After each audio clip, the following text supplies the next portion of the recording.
This is Rekha right. దాదాపు ఇది శుక్రవారం నాటి బ్రేకింగ్ న్యూస్. ఆ బ్రేకింగ్ న్యూస్ శుక్రవారం ఎందుకు చేయలేదంటే ప్రభుత్వం అధికారికంగా వెబ్సైట్లో ఈ బ్రేకింగ్ను పెట్టలే. దాదాపు వ్యవసాయ శాఖ డైరెక్టర్ రఘునందన్ మొత్తం మీద శుక్రవారం రోజే రైతు భరోసాకు సంబంధించిన విధి విధానాలను గైడ్ లైన్స్ ను విడుదల చేసిండ్రు. ఈ నెల 26 తారీఖు నుంచి రైతు భరోసా అమలు చేస్తామని చెప్తా ఉన్నది రాష్ట్ర సర్కార్. దానికి సంబంధించిన గైడ్ లైన్స్ ను విడుదల చేసిండ్రు శుక్రవారం రోజు. ఈ నెల 10 తారీఖు రోజు మొత్తం మీద 10 తారీఖు రోజు విడుదలైన గైడ్ లైన్స్ ను వెబ్సైట్ లో ప్రభుత్వం అధికారికంగా పెట్టకపోవడం గమనార్హం. ఇది అందరూ ఆలోచించాల్సిన అంశం. మొత్తం మీద ఈ గైడ్ లైన్స్ రైతుకు పెద్ద కుచ్చుటోపి పెట్టేలాగా ఉన్నాయనేది ఇక్కడ ఒక వాస్తవమైన ముచ్చట. మొత్తం మీద కాంగ్రెస్ పార్టీ అధికారంలోకి రాకముందు రైతు భరోసా కింద ఏమేమి ఇస్తామన్నది, ఏమేమి అంశాలు చెప్పింది, ఇప్పుడు ఏమేమి అమలు చేసుకుంటూ పోతున్నది అనేది ఒకసారి మనం యాద్ చేసుకోవాల్సిన అవసరం ఉన్నది. యాద్ చేసుకున్న తర్వాత రైతు భరోసా గైడ్ లైన్స్ ఏంది, విధి విధానాలు ఏంది, ఏ విధంగా వీళ్ళు అమలు చేయాలని అనుకుంటున్నారన్న అంశాలన్నీ నేను చెప్తా. ఒకసారి గైడ్ లైన్స్ కానీ ఈ గైడ్ లైన్స్ కంటే ముందుగా రైతు భరోసా కింద ఇస్తామన్న పథకాల గురించి మనము యాద్ చేసుకోవాలి. రైతు భరోసా కేసీఆర్ హయాంలో రైతు బంధు 10,000 బిచ్చమేస్తుండ్రు. మేము అధికారంలోకి వస్తే 15,000 రూపాయలు రైతులకు, భూ యజమానులకు, వాళ్ళతో పాటు కౌలు రైతులకు కూడా 15,000 రూపాయలు, వ్యవసాయ కూలీలు ఎవరైతే ఉంటారో భూమి లేని వాళ్లకు దాదాపు 12,000 రూపాయలు ఏడాదికి చొప్పున చెల్లిస్తామని చెప్పేసి కాంగ్రెస్ మేనిఫెస్టోలో పెట్టుకున్నది. అధికారంలోకి రావడం కోసం కౌలు రైతులను కూడా వినియోగించుకున్నది, రైతులను వినియోగించుకున్నది వాళ్ళ బొచ్చలలో ఓట్లు రాల్పించుకోవడం కోసం. రైట్. ఈ పంటల బీమా అన్నారు, తర్వాత అందరికీ అన్ని విధాల సహాయం చేస్తామని అన్నారు. ఇప్పుడు రైతులకు పెద్ద కుచ్చుటోపి పెట్టుకొని కూర్చున్నారు. డిసెంబర్లో ఇచ్చిందంటే జూన్లో ఎగ్గొట్టిండ్రు, మళ్ళా నవంబర్లో ఎగ్గొట్టిండ్రు. 2 విడతల రైతు భరోసా పైసలు, రైతు బంధు పైసలను ఎగ్గొట్టిండ్రు కాంగ్రెస్ సర్కార్ అధికారంలోకి వచ్చిన తర్వాత. నేను అధికారంలోకి వస్తే రైతులను అన్ని విధాలా ఆదుకుంటా అని చెప్పేసి మాట ఇచ్చిన సర్కార్ ఇలా రైతులను ఆగం చేస్తున్నది అనేది మాత్రం వాస్తవం. రైట్. అధికారంలోకి రాకముందు కౌలు రైతులు దాదాపు రాష్ట్రంలో 22% ఉన్నారు. 22 లక్షల మంది కౌలు రైతులు ఉన్నారు. 44% భూములు భూ యజమానుల కంటే కౌలు రైతుల దగ్గరనే ఉన్నాయి. 44% భూములు కౌలు రైతులే కౌలుకు చేసుకొని బతుకుతా ఉన్నారు. ఈ సర్కారు మిమ్మల్ని పట్టించుకోవట్లేదు. మేము అధికారంలోకి వస్తే కౌలు రైతులకు కూడా భూ యజమానులతో పాటు భూ యజమానులకు ఏవైతే 15,000 రూపాయలను రైతు భరోసా కింద ఇస్తా ఉన్నామో మేము అధికారంలోకి వస్తే ఆ పైసలను మీకు కూడా ఇస్తాము, 15,000 రూపాయలను మీకు కూడా ఇస్తామని చెప్పేసి మాట ఇచ్చిన సర్కార్ ఇలా 22 లక్షల కౌలు రైతులకు కుచ్చుటోపి పెట్టింది. ఈ గైడ్ లైన్స్ రైతు భరోసాకు సంబంధించిన అంశాలు ఏవైతే ఉన్నాయో అందులో కౌలు రైతుల ఊసే ఎత్తలేదు రాష్ట్ర సర్కార్. కౌలు రైతుల గురించి మాట కూడా చెప్పలేదు రాష్ట్ర సర్కార్. దాదాపు ఈ కౌలు రైతులకు ఇస్తామని చెప్పిన రైతు భరోసా గురించి ప్రస్తావన లేదు. 22 లక్షల మందికి రైతులకు కుచ్చుటోపి పెట్టింది. కుచ్చుటోపి పెట్టింది రాష్ట్ర సర్కార్. కౌలు రైతుల గురించి మాట మాట్లాడిన పాపాన పోలేదు మన రేవంత్ రెడ్డి సర్కార్. ఇగో ఈ విధానాలను చూస్తా ఉన్నాం. మొత్తం మీద ధరణి పోర్టల్ ఏదైతే ఈ 26 తారీఖు నుంచి రైతు భరోసా అమలు చేస్తామని చెప్తా ఉన్నారు.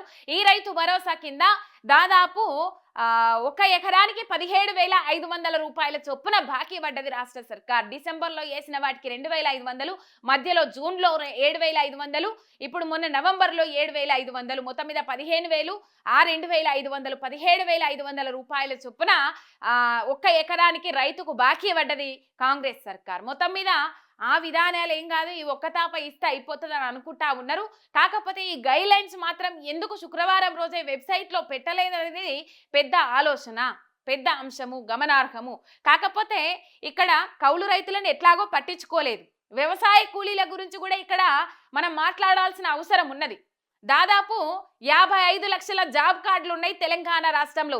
ఉపాధి హామీ పనికి పోయే జాబ్ కార్డులు ఏవైతే ఉన్నాయో వాటి ప్రాతిపదికన మేము ఈ అంశాన్ని తీసుకుంటాం. వ్యవసాయ కూలీలకు 12,000 రూపాయలు ఇస్తామని చెప్పేసి చెప్పింది రాష్ట్ర సర్కార్. మొన్న కూడా బట్టి విక్రమార్క ఒక మీటింగ్ ఏర్పాటు చేసి ఒక సమీక్ష సమావేశం ఏర్పాటు చేసి ఆ సమావేశంలో కూడా డిసెంబర్ 28 తారీఖు నాడే వ్యవసాయ కూలీలు ఎవరైతే ఉంటారో, భూమి లేని నిరుపేద వ్యవసాయ కూలీలు ఎవరైతే ఉంటారో ఆ కూలీలకు విడత చొప్పున అంటే ఒక్క విడత ప్రకారము 6,000 రూపాయలను డిసెంబర్ 28 తారీఖు నాడే వాళ్ళ ఖాతాలలో జమ చేస్తా అన్నది. ఆలోపు విధి విధానాలు అని చెప్పేసి గైడ్ లైన్స్ అని చెప్పేసి ఈ కాలయాపన చేస్తా ఉన్నారు. ఇది మనకు అర్థమవుతా ఉన్నది. కాకపోతే మరి ఏమాయే సారు అని చెప్పేసి మాట మీద నిలబడబోతు బట్టి విక్రమార్క సారు అని చెప్పేసి వ్యవసాయ కూలీలు ఎవరైతే ఉంటారో వాళ్ళు ప్రశ్నిస్తా ఉన్నారు. ఇక్కడ వ్యవసాయ కూలీలకు కూడా పెద్ద కుచ్చుటోపి పెట్టినది రాష్ట్ర సర్కార్. దాదాపు 55 లక్షల జాబ్ కార్డులు ఉంటే 10 లక్షల మీద రైతులు ఎవరైతే ఉంటారో వ్యవసాయ కూలీలు ఒకరోజు పనికి పోయి ఊకున్నోళ్ళనట. ఇక 15 రోజులు 10 రోజులకు పనికి పోయి ఊకున్నోళ్ళు కొంతమంది ఉంటే ఇక వీళ్ళందరినీ మినహా ఎవరైతే 20 రోజులు పనికి పోయిన వాళ్ళు ఉంటారో వాళ్ళు దాదాపు ఒక 20 లక్షల మంది వెళ్తారు. 20 లక్షల నుంచి 10 లక్షల నుంచి 20 లక్షల మంది వెళ్తారు. అగ వాళ్ళకి వ్యవసాయ కూలీలు దాదాపు 1 కోటి మంది వెళ్తారు. తెలంగాణ రాష్ట్రంలో 55 లక్షల జాబ్ కార్డుల కింద 1 కోటి మంది వెళ్తారు. ఆ 1 కోటి మందిని కాదని ఖాళీ 20 లక్షల మందికే అంటే 80% మంది వ్యవసాయ కూలీలకు ఎగ్గొట్టాలని ప్రయత్నం చేస్తా ఉన్నది. ఏదైతే ఆ రైతు భరోసా కింద వ్యవసాయ కూలీలకు 12,000 రూపాయలు అన్నారు. ఇప్పుడు 2 లక్షల ఏకకాల రుణమాఫీ అన్నారు. అది సగం చేసి ఊకున్నారు, అరకొర చేసి ఊకున్నారు. అన్ని పంటలకు క్వింటాలకు 500 రూపాయల బోనస్ అన్నారు. తర్వాత అధికారంలోకి వచ్చిన తర్వాత సన్న వడ్లకే 500 రూపాయల బోనస్ అని చెప్పేసి ఇంకా వేరే వేరే పంటలు వేసేటోళ్ళు, దొడ్డు వడ్లు వేసేటోళ్ళు, కంది పప్పులు ఇట్లాంటి పండించేటోళ్లకు ఇంకో కుచ్చుటోపి పెట్టింది. అన్ని కుచ్చుటోపులు పెట్టుకుంటూ పోతా ఉన్నది రాష్ట్ర సర్కార్. మొత్తం మీద ఈ విధి విధానాలను అమలు చేసిండ్రు, ఈ గైడ్ లైన్స్ జారీ చేసిండ్రు రాష్ట్ర సర్కార్. మనం పక్కకు చూస్తా ఉన్నాం. ఒకవైపు వ్యవసాయ కూలీలకు, ఇంకొక వైపు కౌలు రైతులకు, ఇటు భూ యజమానులకు కూడా పెద్ద మోసం చేసింది సర్కార్ అని చెప్పుకోవాలి. ఏదైతే వ్యవసాయ యోగ్యమైన భూములు ఏవైతే ఉంటాయో అవి భూభారతి అంటే ధరణి పోర్టల్లో నమోదైన వ్యవసాయ యోగ్యమైన భూములు. మరి వ్యవసాయ యోగ్యమైన భూములు అని చెప్పేసి ఎట్లా గుర్తిస్తారు? ఒకసారి సంవత్సరం కాలానికి వేసే పంటలు కూడా ఉంటాయి. మరి పత్తి ఇటు పప్పులు వేసే పంటలకు దాదాపు రైతు భరోసాని ఎగ్గొట్టాలని చూస్తుందా సర్కార్? ఏ పంట వేసిండ్రు అని చెప్పేసి ముందుగానే చెప్పాలని మొన్నొక విధి విధానాలు గైడ్ లైన్స్ జారీ చేసిండ్రు. ఆన్లైన్ ప్రక్రియ మొదలు పెట్టాలి, లేకపోతే ఆ సంబంధిత కలెక్టర్లు ఇప్పుడు వ్యవసాయ శాఖ డైరెక్టర్కి అప్పచెప్పినప్పటికి కూడా ఆ జిల్లాల వారీగా కలెక్టర్లే ఈ బాధ్యతను తీసుకుంటారు. ఆ విధంగా ఉంటది. మరి ఎవరు ఇటు గ్రీన్ ఎనర్జీ అనే ఒక విధానాన్ని కూడా తీసుకొచ్చిండ్రు. వాళ్ళు ఏం చేస్తారంటే ఇప్పుడు లీజుకి ఇచ్చుకుంటారు కదా, పవర్ ప్లాంట్లకు సంబంధించి, సోలార్కు సంబంధించి లీజుకి ఇచ్చుకునే భూములు కూడా వ్యవసాయేతర భూములు అన్నట్లు అక్కడ ముద్రించబడతాయి, గుర్తించబడతాయి. వాటికి కూడా రైతు భరోసా రాదు, రైతు బంధు రాదు. ఇప్పుడు 25 సంవత్సరాలకు గాను ఒక లీజ్ అగ్రిమెంట్ పూర్తి చేసుకుంటే ఆ భూములు వ్యవసాయం కిందికి పనికిరావన్నట్లే. ఇప్పుడు ఇక్కడ వీళ్ళని ఇబ్బంది పెట్టి అదానీ లాంటి సంస్థలకు, అదానీ గ్రూప్ సంస్థలకు రెడ్ కార్పెట్ ఇచ్చి పిలిచేందుకే ఈ గ్రీన్ ఎనర్జీ అనే పథకాలను వాళ్ళు అమలు చేసిరనే ముచ్చట్లు కూడా తెర మీదకి వస్తా ఉన్నాయి. దాదాపు ఆ భూములు వ్యవసాయేతర భూములుగా మిగిలిపోతాయి. వాళ్ళు లీజుకి ఇచ్చుకున్న ధరల ప్రకారమే వాళ్ళు ఉండాలి. ఇక వాళ్ళు వ్యవసాయంకు సంబంధించి కానీ ఈ ప్రభుత్వం నుంచి కూడా రూపాయి ఆశించడానికి లేదు. ధరణి పోర్టల్లో నమోదై ఉండాలి. ధరణి పోర్టల్ అంటే మరి ధరణి పోర్టల్ నుంచి ఆ వ్యవసాయం చేయని భూములు ఏవైతే ఉంటే అవి ఎగరగొట్టే ప్లాన్ చేస్తా ఉన్నారు. మొత్తము మరి ఈ సంవత్సరం బీడ్ పెట్టుకున్నారనుకో, దాని మీద సర్వే చేపించి అది వ్యవసాయానికి పనికిరాదని చెప్పేసి ఒక సర్వే చేసి తీసుకొని పోతారు. మొత్తం మీద ఏమన్నారు? 15,000 రూపాయలను ఇస్తామని చెప్పిండ్రు. 15,000 రూపాయలను కాస్త 12,000కి తగ్గించిండ్రు. ఆ 12,000 కేసీఆర్ ఇస్తా అన్నారు కదా. అప్పుడు రైతు భరోసా మొదట 4,000, ఏటకు సంవత్సరానికి 8,000, ప్రతి విడతకు 4,000 రూపాయలను ఇచ్చి తర్వాత పెంచుకుంటూ వచ్చింది రాష్ట్ర సర్కార్. 10,000కు పెంచింది. వీళ్ళ అధికారంలోకి వస్తే ఉట్టికెగదలనేనమ్మ స్వర్గానికి నిచ్చెనేసింది అన్నట్లు ఆ 10,000కే దిక్కు లేదు వీళ్ళ దగ్గర. కానీ మొత్తం మీద 15,000 ఇస్తామని చెప్పేసి మేనిఫెస్టోలో పెట్టుకున్నారు. ఇప్పుడు ఆ 15,000 వ్యవసాయ కూలీలకన్నా, 12,000 వ్యవసాయ కూలీలకన్నారు. కౌలు రైతులకు కూడా 15,000 అన్నారు. మెయిన్ కౌలు రైతులను నిండా ముంచింది రాష్ట్ర సర్కార్. అట్లనే రైతులను కూడా ముంచే యోచనలో మెయిన్ వాళ్ళకి కావాల్సింది ఏంటంటే ప్రభుత్వానికి భారం తగ్గించుకోవాలి.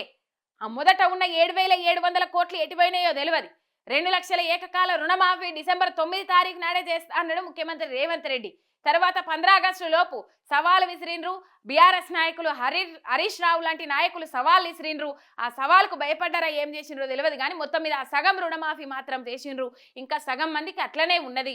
ఆ సగం రుణమాఫీ కానీ రైతులు రాష్ట్ర సర్కారు మీద తిరుగుబాటు లేవనెత్తుతా ఉన్నారు. అయినప్పటికీ పట్టించుకోలే. పంట పెట్టుబడి సాయం అంటే ఏందొల్లా? పంట వేయడానికి అవసరమైంది, పంట వేయడానికి అవసరమైన పైసలు కావాలి, అదిని పంట పెట్టుబడి సాయం అంటారు. మీరు పంట వేసినాక వివరాలు చెప్పండి, పంట వేసినాక వివరాలతో మా దగ్గరికి రాండ్రి, పంట వేసినాక ఆ వివరాలన్నీ మా దగ్గరికి తెచ్చి మీరు ఎక్కించుకోండి పేర్లు అని అంటే అది పంట పెట్టుబడి సాయం ఎట్లయితుంది? మరి ఇది రాష్ట్ర సర్కార్కే తెలవాలి. మొత్తం మీద విధి విధానాలు అమలు చేసిండ్రు, గైడ్ లైన్స్ రిలీజ్ చేసిండ్రు. ఈ 26 తారీఖు నుంచి రైతు భరోసా పైసలు గత ప్రభుత్వంలో ఏ విధంగానైతే డీబీటీ పద్ధతి ద్వారా రైతుల ఖాతాల్లో జమ చేసేటోళ్ళో ఆ విధంగానే డెబిట్ చేస్తారు రైతుల ఖాతాలలో. మరి ఎన్ని ఖాతాలు ఉంటాయి, ఎన్ని ఖాతాలు ఎగిరిపోతాయి? నిజంగా వ్యవసాయం చేసిన భూములు ఎగిరిపోతాయా, వ్యవసాయ యోగ్యంగాని భూములు ఎగిరిపోతాయా? ఒకవేళ నిజంగా రైతులు వ్యవసాయం చేసినా కూడా మరి వాళ్ళు ఏం చేస్తారు, ఏ విధంగా సర్వే చేస్తారు? ఆ సర్వే చేసి వీళ్ళు నిజంగా వ్యవసాయం చేస్తున్నట్టు పైసలు ఇస్తారా, లేకపోతే వ్యవసాయం చేసేటోళ్ళకు కూడా ఎగరగొడతారా? ఈ 26 తారీఖు అయితే తెలుస్తుంది. మొత్తం మీద అందరికి ఇస్తాడా ఇయ్యడా అంటే అందరికి ఇయ్యాడు రేవంత్ రెడ్డి అనే ముచ్చట్లే వినబడతా ఉన్నాయి. ఇప్పటికే వ్యవసాయ శాఖ మంత్రి తుమ్మల నాగేశ్వరరావు చేతులు ఎత్తేసిన తెలుస్తా ఉన్నది.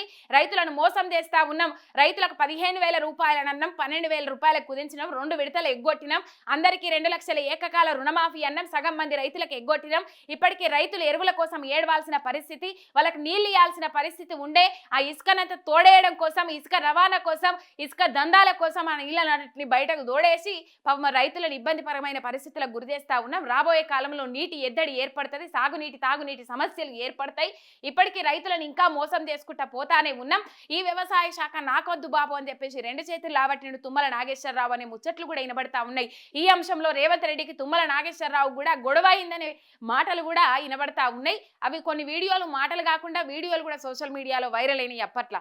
మొత్తం మీద ఇది రైతులకు పెద్ద మోసం చేస్తుంది సర్కార్, పెద్ద డోకా వేస్తా ఉన్నది సర్కార్. 22 లక్షల వ్యవసాయ కూలీలు, అది వ్యవసాయ కౌలు రైతులు, కౌలు వ్యవసాయం చేసుకునేటోళ్లకు పెద్ద కుచ్చుడోపు పెట్టింది సర్కార్. ఇటు వ్యవసాయ కూలీలు దాదాపు 80 లక్షల మంది వ్యవసాయ కూలీలకు కూడా 12,000 అది ఏమంటారు వ్యవసాయ కూలీలకు 12,000 ఇందిరా పథకం కింద ఇస్తామన్నారు. వాటిని కూడా ఎగ్గొట్టే ప్రయత్నం చేస్తా ఉన్నది రాష్ట్ర సర్కార్. రైట్, లైవ్ అప్డేట్స్ కోసం చూస్తూనే ఉండండి మిర్రర్ టీవీ. శనార్థి.